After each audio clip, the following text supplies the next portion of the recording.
맹목적인 믿음이 되는 것이 아니라, 따라서 합시다. 진리에 대한 믿음. 그러면 진리는 어디에 기록된 것이냐면 성경에 기록되어 있습니다. 할렐루야. 그래서 우리의 믿음은 철저하게 성경적 믿음이어야 합니다. 우리의 믿음이 감정 따라가면 아침 다르고 저녁 다르고, 그리고 사람 따라가면 사람에 따라서 실족하고 넘어지고, 그리고 또 세대의 어떤 세속을 따라가면 세상의 풍조를 따라 요동하지만, 저와 여러분은 어제나 오늘이나 변함없는 하나님의 진리를 따라가는 것입니다. 할렐루야. 그래서 시편 119편의 105절에 보면 어떤 말씀이 있냐면, 주의 말씀은 내 발의 등이요 내 길의 빛이니이다. 주의 말씀이 내 발의 등이요 내 길의 빛이니이다. 그러니까 저와 여러분은 어떤 빛을 따라서, 어떤 등을 따라서 따라가야 되냐면, 주의 말씀이 비춰주는 대로 우리가 인생길을 따라가는 것입니다. 할렐루야. 그래서 성경은 우리에게 하나의 내비게이션과 같아요. 어디를 향한, 천성을 향해서 우리를 인도해가는 영적인 등이요 영적인 빛과 같은 것입니다. 할렐루야. 이 앞전 시간에 제가 어떤 말을 했냐면, 성경이 기록된 목적에 대해서 우리가 함께 잠깐 나눴는데 여러분 생각나세요? 요한복음 5장 39절에 이런 말이 있었습니다. 너희가 성경에서 영생을 얻는 줄 알고 이 성경을 연구하거니와 이 성경이 곧 내게 대하여 증언하는 것이니라. 그러니까 하나님께서 이 성경을 우리에게 주신 아주 근본적인 목적이 뭐냐면, 너희가 성경에서 무엇을 얻어요? 영생. 그렇죠? 성경에서 영생을 얻는 줄 알고 이 성경을 연구하거니와 상고하거니와, 이 성경이 누구에 대해서 증거해요? 곧 나에 대해서 증거하노라. 이것을 친 예수님께서 하신 말씀이에요. 그러니까 여기에 나는 누구를 말하죠? 예수 그리스도를 말하죠. 그러죠? 그러니까 성경을 우리에게 주신 이유는 예수를 바르게 알고 바르게 믿어서 무엇을 얻게 하려고? 영생 얻게 하려고 하는 것이나. 그러니까 저와 여러분이 방향과 어떤 목적을 놓치고 성경을 자칫 접근하게 되면, 성경을 그렇게 연구하고 나서도 엉뚱한 열매를 맺게 돼요. 성경에 기록한 목적 자체가 영생을 얻게 하고 구원을 얻게 하려고 이 성경을 위해 주셨는데, 잘못 포커스를 맞추면 성경을 계속 지식적으로 알고 계속 어떤 이런 지식에 습득은 하지만, 만약에 저와 여러분이 예수 그리스도를 바르게 알고 바르게 믿어서 영생을 얻는 이 일에 실패한다면, 저와 여러분 성경을 잘못 연구하고 있는 것이죠. 그러니까 이 성경에 딱 접근하면서 저와 여러분은 딱 놓치지 않아야 될 우리의 마음의 어떤 포커스가 어디에 맞춰져 있냐면 구원입니다. 영생입니다. 할렐루야. 그런데 성경이 누구에 대해서 증거하고 있냐면 예수님에 대해서 증거하고 있어요. 왜? 예수를 바르게 알고 믿어야 영생이 주어지기 때문에 그렇습니다. 할렐루야. 그래서 요한복음 20장 31절에도 이 앞전에 여러분들에게 나눠준 유인물에, 요한복음 20장 31절 여러분 유인물 갖고 계세요? 우리 한번 읽어보겠습니다. 우리 정미 학생 너무 잘했어요. 자, 우리 한번 읽어봅시다. 시작. 오직 이것을 기록함은 너희로 예수께서 하나님의 아들 그리스도이심을 믿게 하려 함이요 또 너희로 믿고 그 이름을 힘입어 영생을 얻게 하려 함이라. 아멘. 굉장히 중요한 말씀이에요. 여러분, 이 성경에 대한 우리의 어떤 그 믿음, 이것에 대해서 우리가 확증하고 진리로 확증하지 않으면요, 이것에 대해서 흔들리면 저와 여러분은 다시 한번 성경으로 끊임없이 돌아가야 돼요. 그래서 내 믿음이 과연 성경에 근거한 것인가, 누가 흔들어도 흔들리지 않는 나의 삶의 결론이고 정말 나의 모든 것을 움직이는 내 삶의 동력인가, 한번 깊이 점검할 필요가 있어요. 오늘 우리가 창세기를 이제 들어가게 될 텐데, 성경 창세기에 나타난 바로 인간들의 타락과 실수에 바로 그 문제가 개입이 됩니다. 진리를 안다는 것은 너무 중요해요. 성경은 처음부터 끝까지 다 진리 전쟁에 대한 이야기입니다. 저와 여러분이 마지막 시대에 굉장히 중요한 것도 진리를 견고하게 붙드는 일이에요. 왜냐하면 마지막 시대는 진리를 흔드는 굉장한 어떤 그 공격들이 찾아오기 때문에 성경적 우리가 믿음 위에서 진리를 가지고 있는 것은 너무도 중요하다고 하는 것이죠. 자, 이 앞전에 저는 성경이 가지고 있는 통일성에 대해서 또 여러분과 함께 나눴죠. 성경이 가지고 있는 통일성을 어떤 말을 했냐면은, 성경은 몇 권이라고요? 전체. 예, 어디서 많이 들었죠? 66권. 그래서 구약은 몇 권?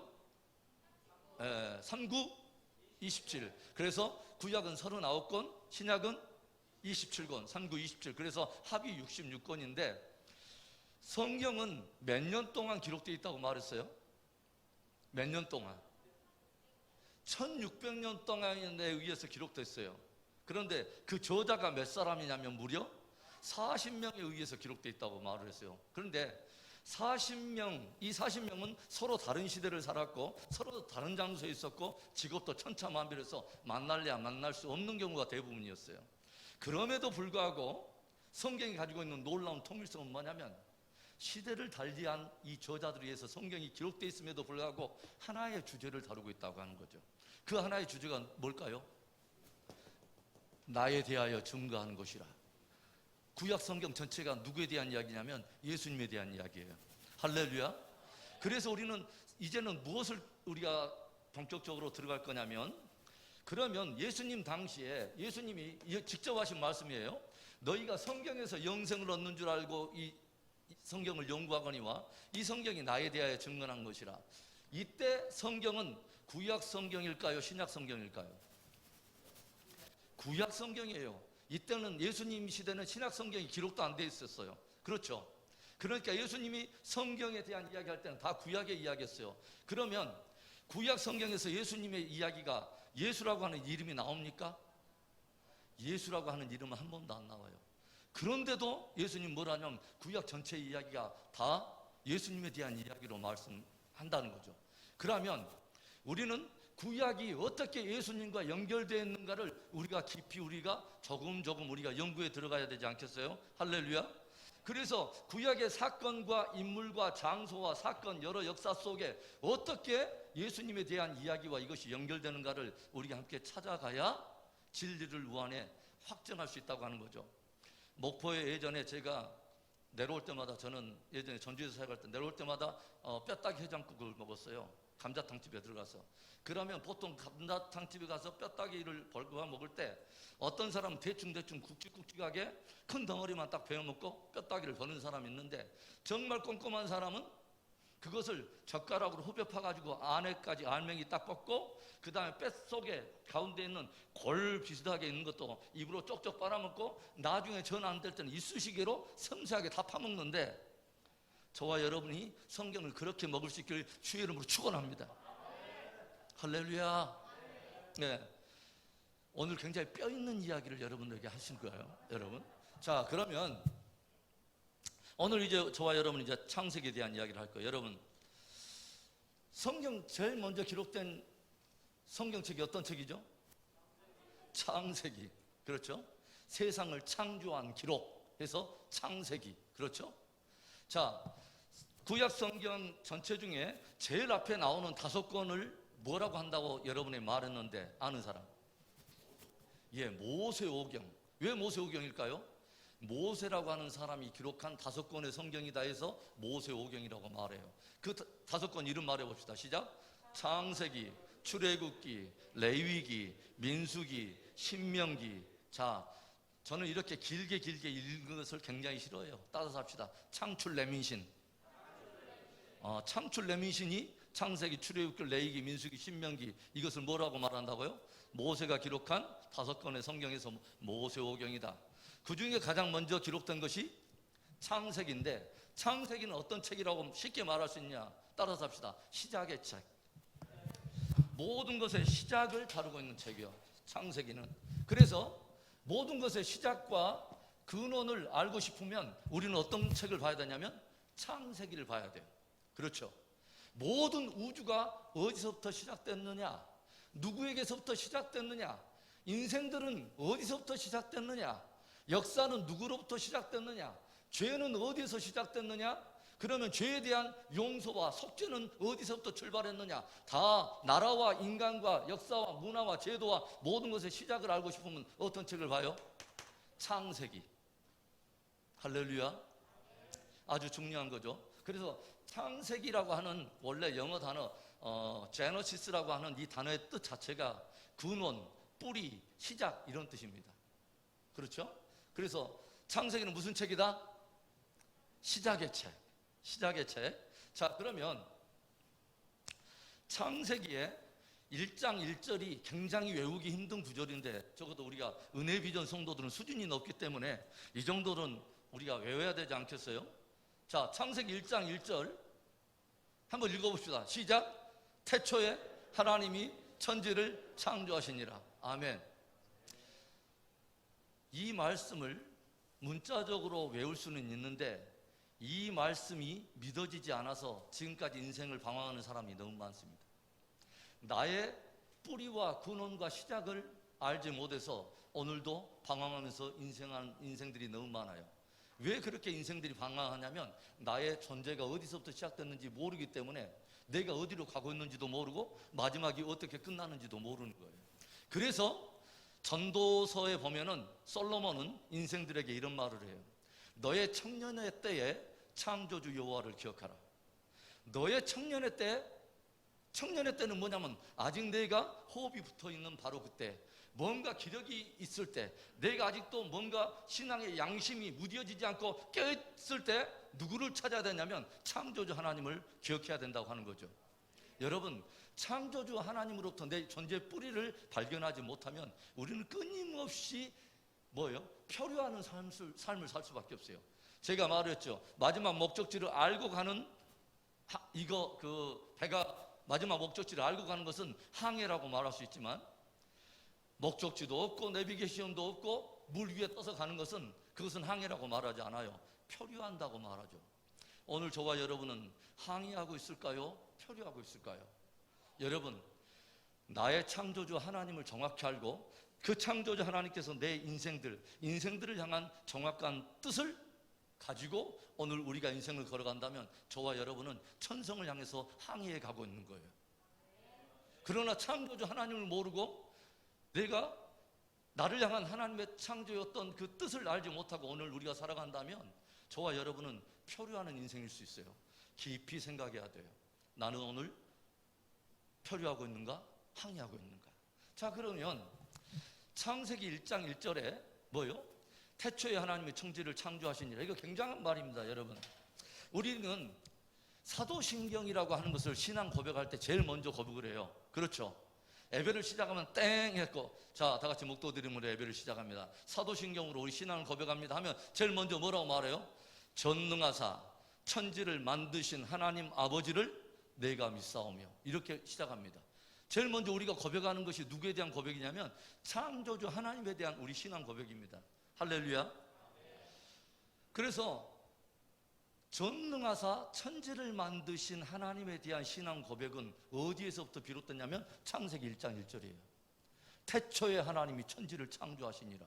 여러분, 이것이 단순한 말씀의 암기에서 고백이 아니라 내 심령에서 정말 창조주 하나님께서 천지를 만드셨다는 걸 여러분 믿으십니까?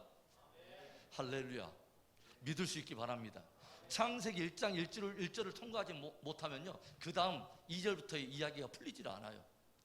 창세기 1장 1절을 오늘 뛰어넘어가는, 통과하는 이 밤이 되기를 바랍니다.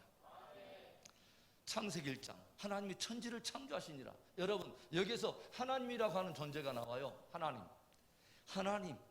와, 그러니까 모든 역사와 내 인생을 시작할 때 진리를 찾아서 출발하는 우리가 딱 만나야 될, 대면해야 될 첫 번째 존재를 창세기 1장에서 우리에게 딱 직면하게 만드는 거예요. 누구? 하나님 만나야 된다는 거예요. 태초에 천지를 만드신 그 하나님. 그 하나님께서 태초에 천지를, 온 우주와 하늘과 땅의 모든 만물을 창조하시니라. 이 짧은 1장 1절이 모든 인생들이 가지고 있는 잘못된 추측과 어떤 과학과 잘못된 어떤 그 인간적 논리들을 다 깨버리는 엄청난 말씀입니다. 진화론을 깨버립니다. 진화가 아니라는 거예요. 창조주 하나님께서 분명한 계획을 가지고 창조하셨다는 거예요. 우연에서 출발하지 않았다는 거예요. 두리뭉실하게 역사는 흘러가지 않는다는 거예요. 역사라고 하는 단어가 영어로 뭡니까? 히스토리예요. 히스토리. 인생들의 이야기가 아니에요. 히스 스토리예요. 그분의 이야기예요. 역사는. 그러니까 역사를 정말 이해하려면 반드시 역사의 주권자이신 하나님을 만나야 돼요. 그래서 우리가 성경을 알아야 돼요. 할렐루야. 그래서 하나님께서 천지를 창조하셨어요. 예, 창조. 그러면 여기서 하나님이라고 하는 한 존재에 바로 유일하신 그 창조주 하나님이 온천하 만물을 창조하셨다고 하는 이 진리를 선포할 때 여러분 어떤 것이 무너져 버립니까? 모든 우상 숭배와 애니미즘, 자연 숭배, 모든 잘못된 것들의 모든 사상을 이 진리의 말씀 한마디로 하나님은 다 뭉개버려요. 하나님의 말씀이 불방망이 같지 아니하냐 에레미야에게 말씀하시는데 하나님의 말씀은 하나님은요 저와 여러분에게 설득하지 않아요. 여러분 진리는 누구에게 살아 마라 이렇게 설득하는 게 아니에요. 진리는 그 자체가 진리인 거예요. 그래서 하나님은 누구에게 제발 나 좀 믿어주라, 야 정말 쫓아다니면서 이러지 않아요. 진리인 것을 주님은 선포해요. 그러면 선포한 진리에 대해서 각 사람이 믿음으로 반응해야 돼요. 우리가 그래서 하나님께서 태초에 천지를 창조하셨다. 이건 굉장한 말씀이에요. 그렇죠? 창조주 하나님으로서 나의 하나님을 만난다는 것은 저와 여러분의 인생에 가장 중요한 기초를 놓는 거예요. 할렐루야. 그분을 만나지 않으면 내 인생의 기초를 몰라요. 어디서 나왔는지 뿌리를 모르니까 어떤 과정으로 내가 가야 될지도 모르고 옛날에 찐빵인가요? 최희준 씨가 불렀던 인생은 나그네 길, 어디서 왔다가 어디로 가는지 나는 도무지 모르겠다. 이것은 세상 사람들의 논리고 세상 사람들의 이야기예요. 우리의 믿음은 창조주 하나님께서 나를 지으시고 온천하 만물을 이끄시고 역사를 이끄신다고 하는 그분의 주권 아래서 딱 바라보기 시작하면 정확히 가야 될 길이 보이고 어디서 왔다가 어디로 가는가가 정확히 보여요. 할렐루야. 그래서 모든 만물은 하나님께서 창조하셨다는 거예요. 오늘 저와 여러분이 잘못된 세계관을 가지고 있다면 이 창세기 1장 1절 때문에 여러분과 저의 세계관이 진동하며 세계관이 무너져버리며 하나님의 창조적인 세계관을 가질 수 있기를 주의 이름으로 축복합니다. 우리가 이것을 뛰어넘어야 창조주 하나님을 창조주 하나님답게 예배할 수 있어요. 그냥 우리가 지식으로 우리가 하나님을 찬양한다면 그건 노래겠지만 진짜 하나님께 그분에 합당한 우리가 고백을 한다면 그건 진짜 찬양인 거예요. 그건 진짜 예배고 경배인 거예요. 할렐루야. 자, 그래서 로마서 1장 20절에 이런 말씀이 있죠. 여러분 이제 유인물에 보면은 창세로부터 그의 보이지 아니하는 것들 곧 그의 영원하신 능력과 신성이 그가 만드신 만물에 분명히 보여 알려졌나니 그러므로 그들이 핑계하지 못할지니라. 무슨 말이냐면 창세로부터 모든 자연 만물을 바라보면은 그 자연 만물 안에 묻어있는 창조주의 능력과 신성이 분명히 보여 알게 돼 있다는 거예요. 그런데 도저히 사람들이 핑계할 수 없고 그분의 존재를 부인할 수 없을 만큼 모든 만물 안에 역사 안에 하나님의 능력과 신성이 분명히 알게 되어서 그 누구도 이것을 핑계할 수 없다는 거예요. 일부러 무시하고 일부러 부인할 수는 있을지도 모르지만 진리 자체를 흔들 수는 없어요. 창조주 하나님이 모든 만물을 만드셨다는 거예요. 여러분 여기에 마카 펜이 있어요. 이 펜은 분명히 만드는 이가 있어요. 그러니까 이 마카 펜은 존재 자체로 누구를 증거하고 있냐면 자기를 만드는 누군가가 있다는 걸 증거하는 거예요. 온 우주 만물은 존재 자체로 뭘 증거하냐면 자기들을 만드신 이가 있다는 것을 증거하는 거예요. 무슨 말인지 알겠어요? 그래서 우리가 이제 다음 주부터는 우리가 그 창조에 대한 이야기도 조금 이렇게 구체적으로 하겠지만 오늘은 이게 본론이 아니기 때문에 창조주 하나님에 대한 이야기만 여러분들에게 말씀을 드립니다. 여러분 시편 139편 13절과 14절에는 어떤 말씀이 있냐면요, 하나님께서 모태에서부터 내 장부를 조직하시고 어떤 말을 있냐면 하나님께서 모태에 있을 때 주님께서는 이미 우리를 빚으시고 있다는 거죠. 우리의 내장을, 우리의 장부를 주님이 조직하셨다고 하는 거예요. 그러니까 모든 만물을 하나님께서 지으셨지만 그 하나님께서 누구도 지으셨냐면 인생들을 지으셨고 저와 여러분을 아신다는 거예요. 주님께서 지으셨다고 하는 거죠. 여러분 믿으세요? 저와 여러분을 지으신 이가 있어요. 예. 모든 인생들을 지으신 이가 있어요. 지금 성경은 지금 그것을 말하는 거예요. 창조주 하나님과 나와의 그 관계 속에 우리를 지금 초대하고 있는 것인데, 여러분 그러면 이제 다른 이야기는 조금 다른 시간에 하고, 하나님께서 성경을 보면은 어떻게 창조하셨는가 이야기가 창세기 1장에 쭉 나오죠. 그러죠? 태초에 빛이 있으라 하시며 빛이 있었고, 뭐요? 그 다음에 궁창 위에 물과 궁창 아래에 물과 나누고 그 사이에 뭐예요? 그 궁창이 있으라. 그리고 그 궁창을 하늘이라 칭하니라. 뭐 이런 쭉 어떤 창조의 질서와 순서를 만드시는데, 하나님께서 모든 만물을 만드실 때는 무엇을 통해서 만드시냐면 말씀을 통해서 만드십니다. 그러죠? 창세기 1장 2절에 땅이 혼돈하고 공허하며 흑암이 깊은 가운데 있으며 하나님의 영은 수면에 운행하시니라. 모든 가운데 뭐냐면 어떤 폼도 없고 흑암 가운데서 아무런 것들이 생성되지 않았던 바로 그때에 하나님께서 무엇으로 모든 만물을 창조하시냐면 3절에 하나님이 가라사대 뭐 했단 말이에요? 말씀하셨다는 거예요. 하나님이 가라사대 빛이 있으라 하고 존재 명령을 내렸어요. 빛에 대해서 존재 명령, 야 빛 있으라 하니까 빛이 드러났다는 거예요. 궁창 있으라 하니까 드러났다는 거예요. 그러니까 모든 것이 존재 명령을 누가 내렸냐면 하나님이 내렸다는 거예요. 그래서 창조주 하나님으로서 그분은 말씀하시고 모든 만물은 피조물로서 창조주 하나님께 순종해서 모두 다 드러났다고 하는 거죠. 이제 굉장히 중요한 말에 우리는 조금씩 들어가고 있어요. 여러분, 하나님은 창조주 하나님으로서 무엇을 하셨다고요? 말씀을 하세요. 그렇죠? 명령을 내리세요. 그분은 말 그대로 전능하신 하나님이기 때문에 말씀하세요. 그러면 이 말씀에 따라서 모든 피조물은 뭘로 존재를 하냐면 말씀에 따라서 순종함으로 존재를 해요. 순종. 이것은 굉장히 여러분에게 아주 중요한 말씀일 수 있어요. 태초에 하나님께서 지금 우리에게 보여주는 일들은 무엇을 말하고 있냐면 하나님의 나라의 가장 기본적인 어떤 체제의 기초가 무엇인가를 우리에게 보여줘요. 하나님의 나라는 크게 무엇으로 이루어지냐면 하나님의 말씀과 피조물의 순종으로 이루어졌어요. 이건 굉장히 중요한 거예요. 자, 그래서 하나님께서 모든 말씀으로 모든 만물을 다 지으셔요.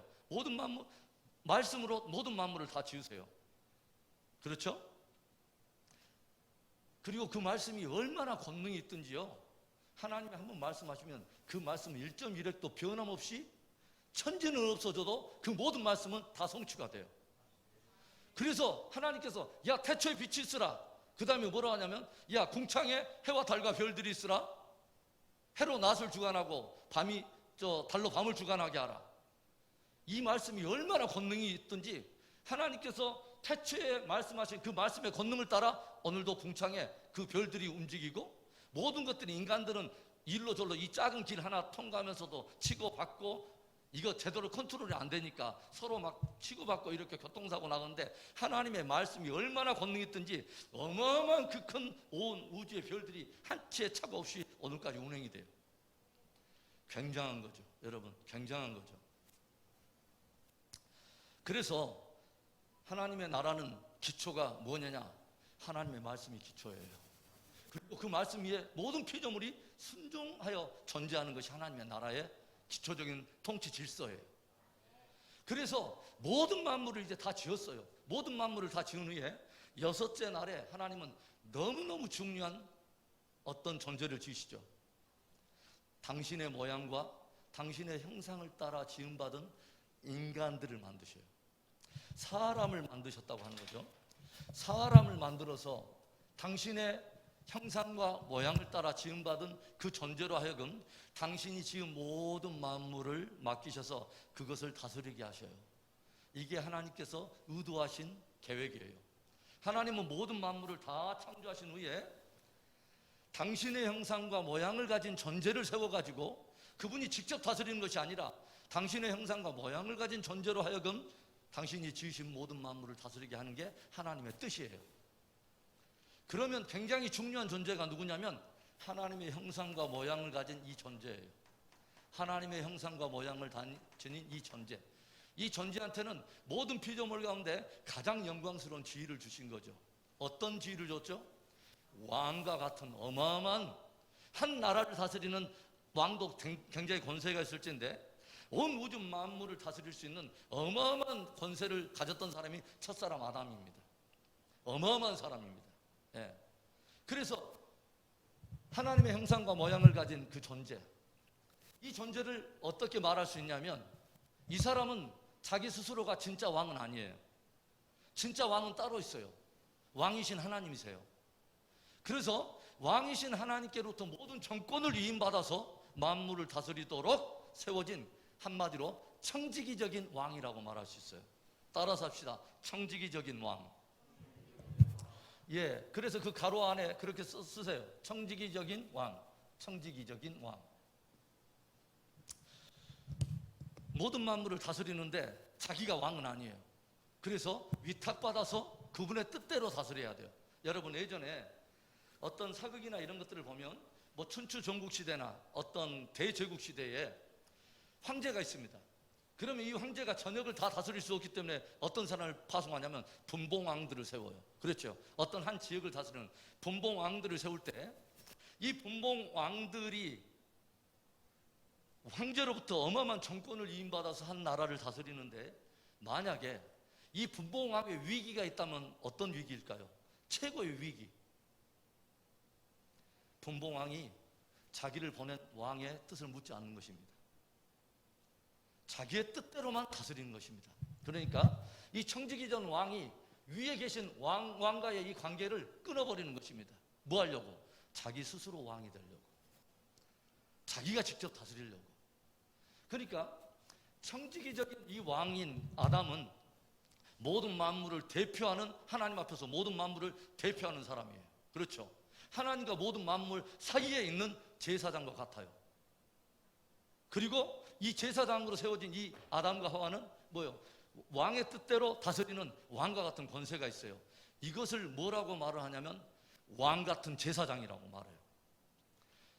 그래서 첫사람 아담은 어떤 사람으로 세워졌다고요? 청지기적인 왕이면서 뭐예요? 왕 같은 제사장으로 세움을 받았어요. 이건 굉장히 중요해요. 왕 같은 제사장. 이것은 구약뿐만이 아니라 신약의 교회에서도 계속 나오는 말이에요. 하나님은 어떤 사람들에게 모든 것을 맡기냐면요, 당신의 형상과 모양을 가진 왕 같은 제사장에게 모든 것을 맡겨요. 이건 굉장히 중요하죠. 자, 그러면 청지기적인 왕이 최고의 위기를 맞는 것은 어떤 위기라고요? 반역하는 거예요. 왕에게 묻지 않습니다. 그리고 자기의 뜻대로 해버리는 것입니다. 그렇죠? 스스로 왕이 되는 거예요. 이건 굉장히 중요해요. 뭐냐면 진짜 왕의 뜻을 거스리는 거예요. 이 뜻을 무시해버리는 거예요. 진짜 왕이 말하는 그게 최고의 법이고 정말 최고의 어떤 권위인데 이것을 버려버리는 것이죠. 그렇다면 이 황제는 이것을 알 때 어떻게 처리할까요? 이 사람을 폐위하겠죠. 그렇죠? 이 사람을 더 이상 왕으로 세울 수는 없어요. 그러니까 이 사람을 어떻게 해요? 폐위하는 것입니다. 바로 이런 역사가 구약에서 끊임없이 일어났다 한 이야기를 들려줘요. 이스라엘의 초대 왕 사울이 처음에는 그렇게 겸손했어요. 하나님께 뜻을 묻고 선지자 무서운 줄 알고 막 이렇게 했어요. 하나님의 말씀 가까이 하고. 그런데 나중에 딱 교만하기 시작하면서 뭐예요? 하나님의 말씀을 버립니다. 그래서 사무엘 선지자가 찾아가서 경고를 해요. 왕이 여호와의 말씀을 버렸으므로 하나님께서도 왕을 버려 왕이 되지 못하게 하셨나이다. 이 말씀을 해요. 그래서 저와 여러분이 뭐가 중요하냐면 하나님의 뜻을 가지고 있는 것이 중요하다는 거예요. 왕의 뜻, 내 뜻 말고. 그래서 성경을 알아야 된다는 거예요. 할렐루야. 하나님의 뜻이 성경에 기록되어 있기 때문에 하나님의 말씀을 붙들어야 된다는 거예요. 이건 굉장히 중요해요. 성경 진리 싸움이라니까요. 그래서 성경을 깊이 알아야 돼요. 자, 그래서 왕 같은 제사장의 이야기까지 여러분 깊이 기억하세요. 자, 그런데 어느 날 드디어 모든 만물을 지으신 하나님께서 아담과 하와에게 에덴 동산이라고 하는 통치 본부를 딱 설정해 주시고 거기에서 모든 만물을 다스리게 하세요. 그러면서 이 아담과 하와에게 하나님께서 직접 들려주신 아주 중요한 계명 하나를 딱 들려주시는데 그게 창세기 2장 16절의 말씀입니다. 16절과 17절의 말씀. 자, 우리 한번 읽어볼까요? 시작. 여호와 하나님이 그 사람에게 명하여 이르시되 동산 각종 나무의 열매는 내가 임으로 먹되 선악을 알게 하는 나무의 열매는 먹지 말라. 네가 먹는 날에는 반드시 죽으리라 하시니라. 이제 굉장히 중요한 우리가 진리에 들어가요. 어떤 사람들은 선악과 문제를 하나님께서 정말 해도 너무해, 전라도 말고 찌껍시러워, 먹는 거 하나 먹었다고 하나님께서 그냥 인간들을 작사를 내보내, 이렇게 잘못 착각할 수 있는데, 보다 깊은 이야기예요. 이것은 그분은 왕이세요. 창조주 하나님이면서 그분은 모든 만물을 존재하게 만드는 생명의 하나님이세요. 그런데 그 생명의 하나님께서 처음으로 인간들에게 죽는다는 이야기를 해요. 사망이 올 수 있다고 하는, 처음으로 주님께서 경고하신 말씀이에요. 얘들아, 아담과 하와야, 네가 동산 각종 실과의 모든 나무들은 임으로 먹을 수 있어. 그러니까 동산을 움직이는 네가 살아가는 보편적인 질서는 하나의 네 마음껏 지혜대로 네가 먹을 수 있어. 그런데 내가 하나를 딱 금하는 게 있어. 금칙이 있어요. 그렇죠? 하나의 법칙이 또 있는데 그 가운데 해서는 안 될 때 주님께서 유일한 금칙 하나를 말씀하세요. 그렇죠? 선악을 알게 하는 나무의 과실을 먹으면 안 돼. 그리고 그것에 따른 벌칙을 말씀하세요. 그것을 먹는 날에는 뭐예요? 반드시 죽으리라. 뭐요? 사망이 온다는 거예요. 생명의 하나님께서 인간들에게 유일하게 사망을 경고하신 아주 중요한 말씀이에요. 그렇죠? 너무너무 중요한 거예요. 예. 사망이 온다는 것은 굉장히 중요한 거예요. 그렇죠? 사망. 그러니까 이 사망이 올 수 있는 유일한 이유는 뭐냐면 하나님께서 말씀하신 그 말씀을 뭐예요? 어기는 거예요. 그러죠? 범하는 것, 하나님의 진리를 거스리고 반역하는 것, 불순종하는 것, 이것이 오면 사망이 온다는 거예요. 그러니까 성경은 죄는 뭐냐면, 죄는 무엇을 말하냐면요, 하나님의 말씀에 대한 불순종을 죄라고 말해요. 그래서 성경은 다른 말씀에서는 이렇게 말하죠. 죄는 무엇이냐? 죄는 불법이라. 따라서 합시다. 죄는 불법이다. 이 불법이 무엇을 말해요? 법이 아니다. 법이 아닌 것을 따라가는 것. 하나님이 말씀하신 법이라고 말한 것을 어기는 것. 이것이 곧 죄다. 그럼 죄는 무엇과 연결되냐면 불순종과 같은 거예요. 그러죠? 그리고 로마서 6장 23절에 죄의 싹은 사망이라. 그래서 죄가 오면 무엇이 반드시 결과로 따라오냐면 사망이 따라온다. 지금 그 이야기 하시는 거예요. 그렇죠? 동산 실과 네가 임으로 먹어도 돼. 근데 내가 네에게 먹지 말라는 거 있잖아. 이거 먹어서는 네가 정말 안 돼. 이거 먹으면 사망 온다. 반드시 죽게 된다. 이걸 지금 주님이 말씀하신 거예요. 청지기적인 왕에게 진짜 왕이신 하나님이 이것만큼은 지켜야 된다고 분명히 말씀하신 거예요. 천지기적인 왕이 반드시 지켜야 될 것. 그런데 어느 날 누가 와요? 날이면 날마다 오는 게 아니에요. 비암이 드디어 나타난 거예요. 드디어 비암이 딱 나타나서, 만약에 아담과 하와가 한국 사람이라면 비암이 나타나면 딱 걸어가지고 바로 거먹을 텐데, 이 아담이 보니까 동양 사람 아니었나, 우리 한국 사람 아니었나. 그런데 사탄이 뭐요? 옛뱀의 모습을 하고 하와에게 접근을 하죠. 그러죠? 하와에게 뭐라고 인사했겠어요? 하와유? 하고 인사를 했겠죠. 그러죠? 그래서 인사를 했는데 뭐라고 이 사탄이 유혹을 한지 아세요? 창세기 3장에 딱 보면 어떤 말이냐면 사탄이 이렇게 유혹을 해요. 이거 굉장히 중요해요. 3장 1절에 이렇게 말을 해요. 그런데 뱀은 여호와 하나님이 지으신 들짐승 중에 가장 강교하니라. 뱀이 여자에게 물어 이르되 하나님이 참으로 너희에게 동산 모든 나무의 열매를 먹지 말라 하시더냐? 자, 사탄이 왔어요. 사탕이 아니라 사탄. 사탄이 사탕처럼 왔어요. 와가지고 무엇을 말하냐면, 야, 여호와 하나님이 동산 나무의 실과를 정말로 먹지 말라 하더냐? 라고 물었어요. 지금 무엇을 사탄은 떠보는 거죠? 아담과 하와가 하나님의 말씀을 진짜 진리로 굳게 확정하고 있는가를 떠본 거예요. 무엇에 대한 이야기죠? 하나님의 말씀을 진짜 진리로 굳게 붙들고 있는가라고 하는 것을 떠본 거예요. 진짜 하나님의 말씀을 하와가 단순히 하나님이 말씀하셨으니까 머리에 지식으로 담고 있는 게 아니라 이 말씀을 정말 진리로 확정하고 굳게 붙들고 있는가를 떠본 거예요. 그렇죠? 이때 하와가 뭐라고 별명하냐면, 하와가 어떤 병에 걸렸어요. 까까병에 걸렸어요. 이것을 먹으면 뭐예요? 죽을까 하노라. 까까병이에요. 그러니까 하나님의 진리에 대해서 뭔가가 내 안에 확신이었으니까, 그럴까? 죽을까? 그거 먹는다고 죽을까? 하나님의 말씀이 내 안에 진리가 되지 않으니까 하나님의 말씀 그대로 이야기하면 될 거 아니에요. 그러죠? 반드시 죽으리라. 하나님께서 이거 먹는 날에는 반드시 죽으리라. 이 하나님의 말씀이 내 안에 확정됐다면 반드시 필사하리라. 죽으리라. surely die. 하고 뭐요?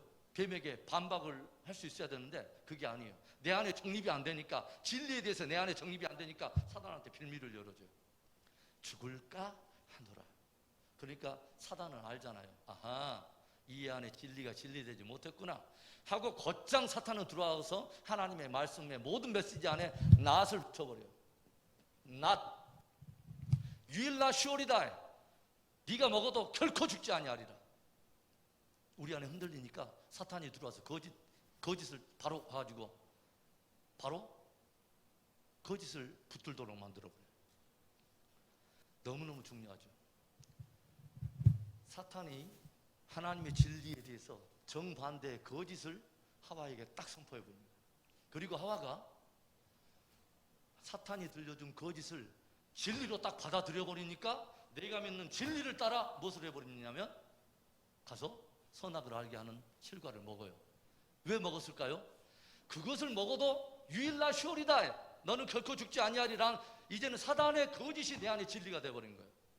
그러니까 내가 믿는 진리를 따라 나는 가서 먹어요. 제가 그래서 말했죠. 사람은 믿는 대로 살게 돼 있다고. 그렇지 않으면 사는 대로 믿게 된다니까요. 그래서 믿는 것이 중요한 거예요. 내가 무엇을 믿는가가 너무 중요한 거예요. 왜 그러냐면 내가 진리로 믿는 것을 가지고 사람은 그렇게 살게 돼 있어요. 그래서 그것을 딱 따먹죠. 그러면 자기만 따먹냐? 아니에요. 내가 이제는 진리라고 확신하고 있는 사단의 그 거짓, 사단의 거짓을 내가 이제 진리로 확신해 버렸으니까 나는 그것을 믿는 바대로 가서 선악과를 따먹고, 나만 먹는 게 아니라 내가 진리라고 확신한 이 거짓을 다른 사람한테 전해줘요. 가서 아담한테도 말해요. 이거 먹어도 you will not surely die야. 사단의 메시지를 나는 전파하고 그 진리를 따라서 뭐요? 다른 사람들을 나도 미워가는 자가 돼요. 그래서 여러분과 저희가 성경적인 진리를 바르게 가지고 있는 게 너무 중요한 거예요. 그렇죠? 너무 중요하죠, 여러분. 이 진리 전쟁에 대한 이야기예요. 그래서 딱 먹었어요. 그러면 먹고 나서 어떤 일이 벌어졌을까요? 엄청난 일이 나와요. 하나님의 말씀에 불순종하고 죄가 이 세상에 들어오기 시작하면서 에덴 동산과 하나님이 의도했던 하나님의 나라의 한 모형인 이 세상에 하나님이 원래 의도하지 않았던 엉뚱한 죄의 결과들이 들어오기 시작합니다. 그 결과들을 몇 가지 찾아봅시다. 자, 창세기, 여러분 성경이 있다면 창세기 3장 8절을 봐보세요.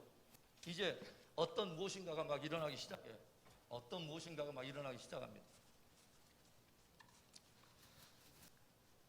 선악과를 따먹고 이 사람들 안에 엄청난 일들이 찾아와요. 자, 봅시다.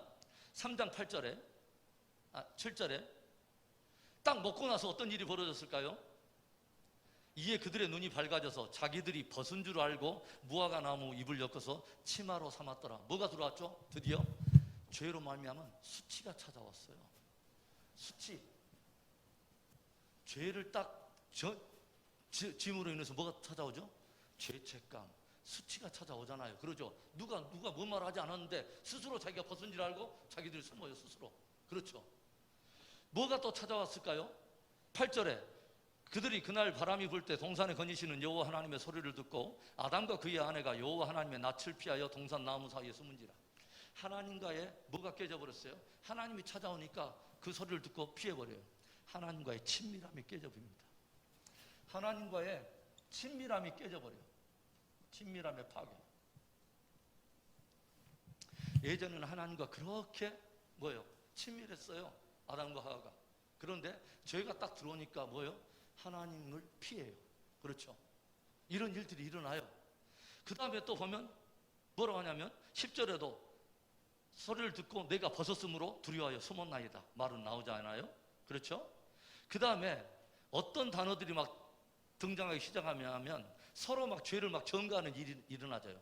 뱀이 나를 홀려갖고 그랬어요. 저 여자가 나한테 먹게 했어요 하면서 죄를 막 다른 사람한테 전가하고 핑계하는 이런 일들이 일어나죠.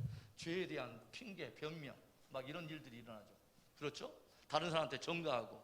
그 다음에 어떤 단어들이 나오냐면 14절에 여호와 하나님이 뱀에게 이르시되 내가 이렇게 하였으니 내가 모든 가축들과 들의 모든 짐승보다 더욱 뭐 어떤 단어가 나와버리냐면 저주가 나와요.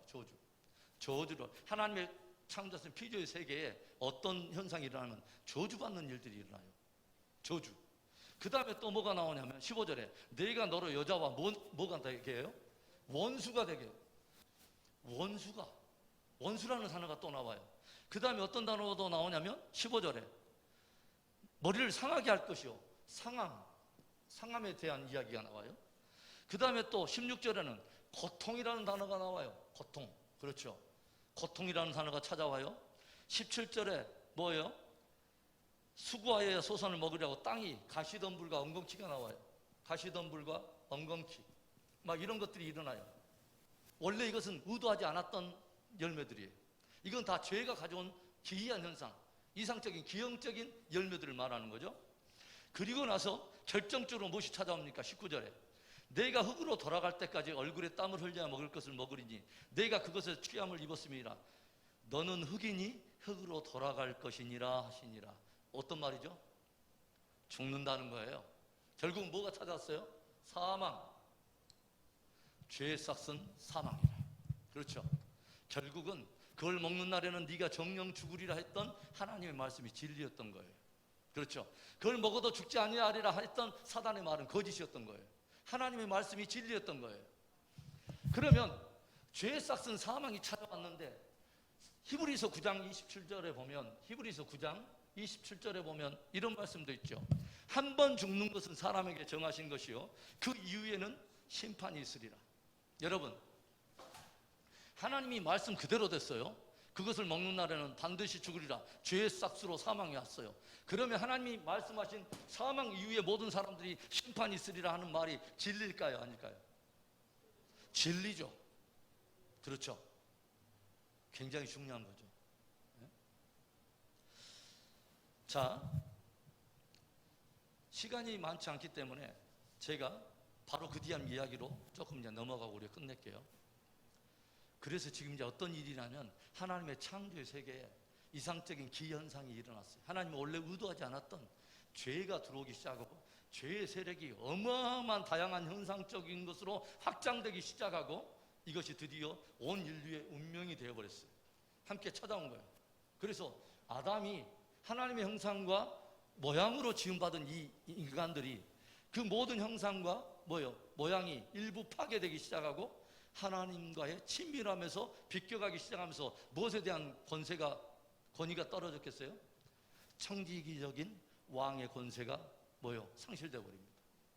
그리고 죄인이 되어서 한 번 죽는 것은 사람에게 정하신 것이라고 하는 사망이 모든 인생들에게 찾아오고 그 이후에는 모든 인생들에게 하나의 확실한 운명이 심판을. 굉장히 중요한 거죠.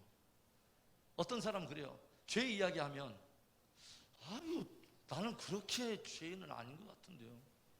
그런데요, 모든 사람들이 자기 스스로 죄인이 아니란다 할지라도 존재적으로 그 사람이 죄인이란 것을 증거하고 있는 자기 증거가 다 있어요. 저와 여러분이 전제적으로 죄인이라고 하는 전제적 증거를 다 가지고 있어요. 그게 뭐예요? 저와 여러분이 죽는다는 거예요. 너무너무 중요한 거죠. 그렇다면 이제 이 죄에 대한 문제를 어떻게 해결할 것인가 하는가가 굉장히 중요한 문제가 되죠. 그렇죠? 이 죄를 어떻게 해결할 것인가. 그래서 이제 우리는 이 현상 속에서 하나님께서 어떠한 일을 행하실 것인가 하는 세 가지 사건을 우리가 조명해보고 오늘은 마치겠습니다. 이제 인간들은 하나님을 찾지 않습니다. 그렇죠? 무서워서 스스로 피했다고 말했어요. 여호와 하나님께서 아담아 내가 어디 있느냐 하니까 내가 두려워하여 숨었나이다 하고 하나님을 피해요. 그렇죠? 이때 하나님께서 이 타락한 인간, 그래서 스스로 이제는 하나님을 도저히 찾을 수 없는 죄인된 인간들을 위해서 어떤 일을 행하시는 것을 보는데, 이것이 하나의 복음의 하나의 그림자처럼 우리에게 다가와요. 그 중에 첫 번째가 뭐냐면 창세기 3장 9절에 여호와 하나님이 아담을 부르시며 그에게 이르시되 네가 어디 있느냐. 인간이 하나님을 찾지 못하는 절대적인 연약함, 절대 타락, 절대 죄인이 되었을 때 누가 먼저 인간을 찾아오냐면 하나님이 먼저 찾아오세요. 그래서 첫 번째 복음의 그림자는 뭐냐면 죄인을 찾아오시는 하나님이에요. 죄인을 찾아오시는 하나님. 죄인이 하나님을 찾지를 못하는데 하나님이 먼저 죄인을 찾아오셔요. 그래서 주님께서 뭐라 해요? 내가 의인을 부르러 온 것이 아니라 나는 죄인을 부르러 왔노라. 아멘? 굉장히 중요한 거죠. 예. 하나님이 와서 먼저 죄인을 찾아오셨다고 하는 거예요. 이야기는 결국 누구 이야기예요? 예수님에 대한 이야기예요. 인생들을, 죄인된 인생들을 하나님께서 찾아오세요. 그렇죠? 당신의 모든 영광과 모든 것을 버리고 이 땅 가운데 죄인을 부르러 오세요. 그리고 각 사람을 찾아오세요. 아담아 어디 있느냐? 오목사야 어디 있느냐? 저와 여러분을 찾으세요. 그렇죠? 죄인을 찾으시는 하나님. 그리고요, 바로 그때 사람들은 무엇을 했죠? 자기의 벌거벗은 것을 부끄러워가지고 무엇을 해요? 무화과 나무 잎으로 치마를 만들어서 수치를 스스로 가려요. 생각해 보세요. 무화과 나무 잎으로 딱 치마를 만들어서 수치를 가렸어요. 부끄러워서 어머 부끄러워 하고서 딱 벗었는데 그 무화과 나무 잎으로 만든 치마가 얼마나 갈 것 같아요?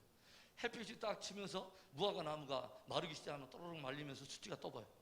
그러면 또 이제 또 치마 또 해가지고 또 해서 또 만들어 가면 또 쭈루루 쭉 말리면서 또 보여. 무화과 나무 잎으로 수치를 가리는 인간들은 이것은 무엇을 말하냐면 인간들의 뭐예요? 불완전한 의의 옷을 말하는 거예요. 인간들이 만들어내는 불완전한 의의 옷. 종교면 되겠지, 철학이면 되겠지, 몇 가지 선행이면 되겠지. 그런데 이게 안 되는 거예요. 이건 영원한 의가 아니에요. 이건 영원히 덮어주지 못해요. 그런데 이때 하나님께서 뭐를 합니까? 3장 21절에 여호와 하나님이 아담과 그의 아내를 위하여, 여호와 하나님이 하셨어요. 아담과 그의 아내 죄인들을 위하여 무엇을 지어 입혀요? 가죽옷을 지어 입혀요. 그렇죠? 여러분, 가죽옷을 지어 입혔단 말이 굉장한 말입니다. 무슨 말이죠? 가죽을 얻으려면 뭐가 희생됐다는 소리예요? 한 짐승이 희생됐다는 말입니다.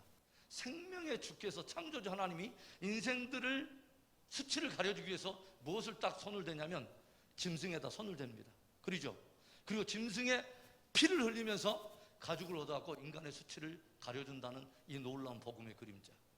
그러죠? 이때부터 어떤 복음이 나오냐면 피가 인간의 수치를 가린다는 것입니다. 피가 인간의 허물을 가린다는 거예요. 피가 인간의 죄를 가리는 능력이 있다는 것이에요. 지금 누가 그거 가지고 만들어졌냐면 하나님이 만들었어요. 그렇죠? 인간이 만들지 않았어요. 하나님이 정하신 거예요. 무엇에 대한 것을? 짐승 잡아서 그 피로 인간을 속죄하는 이 규례를 누가 만들었냐면 하나님이 만드신 거예요. 그래서 구약의 제사 이야기가 막 나오잖아요. 하나님이 만드신 제사 이야기. 너무 중요한 거죠. 그렇죠? 나중에 이제 우리가 볼 거예요. 이 피가 얼마나 능력이 있는가를. 짐승의 피도 그렇게 능력이 있거늘 하나님의 아들의 피가 용서하지 못할 죄가 없는 것입니다. 그래서 십자가예요. 그래서 주의 보혈의 능력이 있는 거예요. 그 피를 누가 평가하냐면 저와 여러분이 평가하는 게 아니에요. 참된 의를 평가하시는 하나님이 정하신 거예요. 그래서 보혈이 능력인 거예요. 저와 여러분이 피를 평가하지 마세요. 어쩔 때는 주의 보혈이 능력 있는 것 같아요. 햇빛도 찌고 오늘은 좀 되는 일도 있고 그러면 오늘은 십자가가 능력이 있는 것 같아요. 저녁에 조금 부부싸움 한번 하고 뭔가 안 좋은 일이 딱 있으고 나면 주의 보혈이고 나발이고 뭐 별로 능력도 없는 것 같고, 이런 게 아니에요. 저와 여러분이 함부로 평가하지 말라고. 그래서 그분 안에서 이루어버렸어요. 흔들리지 말라고. 사람들의 감정에 따라서 이 능력이 흔들리지 않도록 그분 안에서 끝내버렸어요. 그래서 그 보혈이 능력이 있는 거예요. 그리고 하나님이 이제 마지막 굉장한 일을 하십니다. 3장 15절에 내가 너로 여자와 원수가 되게 하고 내 후손도 여자의 후손과 원수가 되게 하리니 여자의 후손은 내 머리를 상하게 할 것이요 너는 그의 발꿈치를 상하게 할 것이냐. 드디어 굉장히 중요한 복음, 창세기 3장 15절을 원복음이라고 말을 합니다. 누구에 대한 이야기냐면 지금 하나님께서 이 범죄한 인간들에 대한 이것을 보면서 누구한테 지금 이야기를 하고 있냐면 사탄한테 지금 하고 있는 거예요. 얘 뱀에게 뭐라고 말하냐면 내가 너로 여자와 원수가 되게 하고 너의 후손과 여자의 후손이 원수가 되게 하리니 너는 그의 머리를 상하게 할 것이요 그는 너의 발꿈치를 상하게 할 것이나. 이것은 어떤 맛을 말하냐면 하나님이 여자의 후손에 대한 언약을 준 거예요. 여자의 후손. 어떤 것을 말하냐면 이 세상 가운데 내가 여자의 후손을 보낼 거야. 그러면 그 여자의 후손이 이 땅에 오게 되면 그가 무엇을 하냐면 너 사탄의 머리를 깨버릴 거야. 그리고 그는 너의 발꿈치, 여자 후손의 발꿈치를 상하게 할 거야. 뭐냐면 사탄은 모든 권세를 동원해서 예수님을, 하나님의 아들을 잡아다가 십자가에 못 박는 데까지 모든 힘과 모든 것을 동원해서 결국은 예수님을 죽일 거지만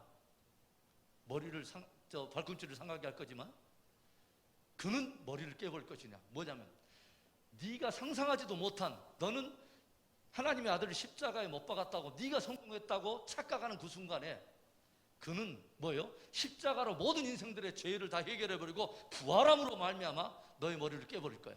지금 이 말입니다. 할렐루야. 그래서 온 인생이 구원받기 위해서는, 이제는 모든 인생들, 죄악된 인생들이 구원받기 위해서는 오직 하나의 복음이 이제 결정적입니다. 누구에 대한 거? 여자의 후손. 이게 이제 모든 인류가 걸어야 될 유일한 희망입니다. 하나님께서 보내시겠다고 하는 여자의 후손, 그가 와야 된다는 거예요. 그러면 여러분, 하나님께서 보내시겠다고 하는 이 여자의 후손이 누굴까요, 여러분? 예수님을 말하는 거예요. 지금 아담과 하와는 범죄해가지고 타락해가지고 아무것도 할 수 없는 절대 타락의 그때에 하나님께서 누군가를 보내시겠대요. 여자의 후손. 그것은 무엇을 말하냐면 그 여자의 후손은 인간들에게서 오지 않는다는 거예요. 누가 보낸다는 거냐면 하나님이 보내시겠다고 하는 거예요. 하나님이 여자의 후손을 보내겠다는 그 말은, 여자의 후손이라는 것은 무슨 말이죠? 육체를 입고 태어난다는 거죠. 육체를 입고 이 땅에 온다는 것을 말하는 거예요. 그러니까 하나님께서 여자의 후손을 보내는데 하나님께로부터 어떤 사람이 오는데 그 사람은 뭐예요? 하나님께로부터 오는 신비한 존재가 어떤 모습으로? 여자의 후손으로 동정녀에게서, 처녀에게서 여자의 후손으로 오는 그가 오면 너 사단의 머리가 깨져버릴 거야. 이 말입니다. 그래서 이제 구약의 전체 이야기는 이 언약 하나에 달려 있습니다. 모든 인생들이 구원받기 위해서 여자의 후손, 그가 누구냐, 그가 어떻게 올 것이냐, 그가 어떤 생애를 살다가 어떻게 인생을 구원할 것이냐 하는 게 구약의 선지자들이 계속 애언했던 예수님에 대한 애언의 이야기예요. 이게 굉장히 중요한 복음입니다. 이 복음 속에 저와 여러분의 운명이 걸려 있는 거죠. 하나님은 저와 여러분의 창조자이세요. 그분은 저와 여러분이 다시 한번 왕 같은 제사장의 그 권세를 회복하기를 원했어요. 진리를 가진, 하나님의 뜻을 가진 진짜 왕 같은 제사장이 되기를 원해요. 그리고 저와 여러분이 참된 구원을 받기 위해서는 여자의 후손에 대한 이 복음을 잘 알고 있어야 돼요. 이 복음을 바르게 믿고 알아 영생을 얻게 하려고 우리에게 이 말씀을 주셨어요. 여기까지입니다. 오늘은 기도하겠습니다.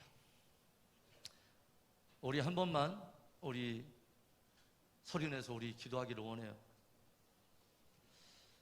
제가 목회를 하면서 또 선교지에서 많은 강의를 하면서 느낀 것은요, 의외로 신앙의 연륜과 상관없이 복음을 가지고 있는 사람이 많지 않더라고요. 종교 생활은 해요. 교회에 익숙하게 출퇴근은 해요. 그런데 그 안에 예수님에 대한 이 복음이 확실하게 정립이 되지 않으니까 늘 내 마음이 흔들리고 뭐예요? 진리에 대한 바른 기준이 없어요. 그러니까 감정 따라 흔들리고 사람 따라 실족하고 세상 풍족하는 대로 대충 살고, 내 안에 믿는 대상이 정확히 없기 때문에 진리가 진리되지 않으니까 사단이 일로 치고 절로 치고 하면 다 넘어지고 이단이 와서 뭘 하면 넘어져 버리고. 여러분, 지금은 진리를 바르게 가져야 될 때예요. 우리가 한번 기도합시다. 하나님, 성경의 사람 되고 싶어요. 지혜와 계시의 영을 주셔서 하나님의 말씀을 깨닫게 해주세요. 주님, 그 누가 와도 흔들리지 않는 예수님에 대한 복음을 내가 나의 복음으로 고백하고 싶습니다. 주님 도와주세요. 이 수요 성경 강좌를 통해서 하나님의 복음이 내 복음이 되는 놀라운 은혜를 베풀어 달라고 우리 사모하는 마음으로, 우리 죄인을 찾아오신 주님, 나를 말씀으로 찾아와 주세요. 오 하나님 아버지, 인간의 수치를 하나님 가죽옷으로 덮이신 그 하나님의 은혜, 마침내 여자의 후손인 예수님을 보내신 놀라운 그 사랑, 우리 한번 고백하면서 우리 한 번만 더 기도하고 우리 마치겠습니다. 좋으신 하나님 아버지, 감사합니다. 찬양합니다. 주의 이름을 높여드립니다. 우리 은혜 비전교회 믿음의 가족들을 아버지시여 붙들어 주세요. 하나님 아버지, 오늘 우리가 배우고 받은 아버지시여 아름다운 복음, 우리 하나님 아버지 그냥 지식적인 하나님 아버지시여 그런 아버지시여 하나의 아버지시여 종교적인 하나의 그런 지식이 아니라 하나님, 나를 아버지 움직이며 내 영혼을 아버지 함몰하는 거룩한 하나님께로부터 오는 내가 아버지 붙들어야 될, 내가 붙들고 영생을 얻도록 아버지 주시는 이 복음이 되기를 원합니다. 하나님, 이곳에 모인 한 사람 한 사람 우리 아버지 실족하지 않게 하여 주시고 흔들리지 않게 하시고, 다시 한번 이 수요 강좌를 통해서 하나님의 복음 위에 내 인생의 기초를 바르게 세우고 뿌리를 견고하게 세울 수 있도록 축복해 주시옵소서. 영광 받으시 우리 하나님을 찬송하며 나갑니다. 오 하나님, 붙드시옵소서. 좋으신 하나님 아버지, 감사해요. 귀한 수요일 저녁 하나님 믿음의 가족들이 하나님 다른 많은 일들이 있지만 하나님의 진리를 들으려고 이 자리에 했습니다. 함께한 저들의 발걸음이 헛되지 않게 하시고 아버지시여 그 마음속에 다시 한번 복음의 감동이 새록새록 피어나오며, 오 하나님 아버지, 그 감동을 아버지시여 내 삶으로 붙들고 나아갈 수 있도록 축복해 주옵소서.